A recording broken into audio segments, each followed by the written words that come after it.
وتعالى في الكلام المجيد والفرقان الحميد. اقتربت الساعة وانشق القمر وإن يروا آية يعرضوا ويقولوا سحر مستمر.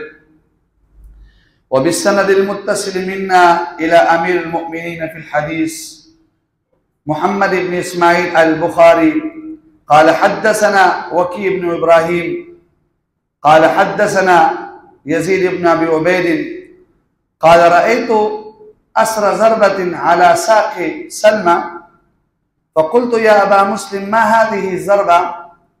قال هذه ضربة أصابتني يوم خيبر فقال الناس أصيب سلمى لقد أتيت النبي صلى الله عليه وسلم فنفس فيه 3 نفسات